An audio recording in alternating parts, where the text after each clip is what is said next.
রমজানে ইফতারের মেনুতে অনেকেরই পছন্দের খাবার জিলাপি। অনেকের মুড়ি মাখায় জিলাপি না হলে যেন চলেই না। তবে মুচমুচে স্বাদের এই মিষ্টি খাবারটি রোজ খেলে ঘটতে পারে বিপত্তি। যদিও সারাদিন রোজা রাখার পর এই আকর্ষণ সামলানো সত্যিই কঠিন হয়ে পড়ে। কিন্তু খালি পেটে অতিরিক্ত মিষ্টি ও ভাজা পোড়া খাবার শরীরের ওপর চাপ সৃষ্টি করে।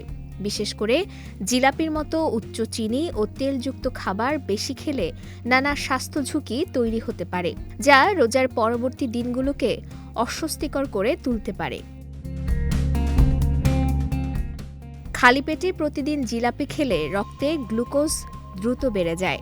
এর ফলে শরীরে হঠাৎ ইনসুলিন নিঃসরণ বেড়ে যায় এবং কিছু সময় পর রক্তে শর্করা দ্রুত কমে যায়, যার কারণে দুর্বলতা, মাথা ঘোরা, হাত পা কাঁপা কিংবা অতিরিক্ত ক্ষুধা অনুভূত হতে পারে। বিশেষ করে যাদের ডায়াবেটিস বা প্রি ডায়াবেটিস রয়েছে তাদের জন্য এই অবস্থা আরও ঝুঁকিপূর্ণ। জিলাপি একটি উচ্চ ক্যালোরিযুক্ত খাবার। একটি মাঝারি আকারের জিলাপিতে সাধারণত ১৫০ থেকে ২০০ ক্যালোরি পর্যন্ত থাকতে পারে।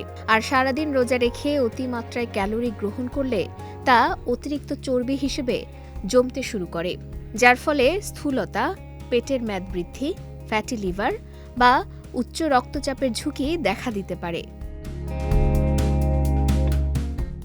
সারাদিন না খেয়ে থাকার পর হঠাৎ চিনি জাতীয় খাবার খেলে পেটে গ্যাস, অম্বল, পেট ফাঁপা বা অস্বস্তি দেখা দিতে পারে।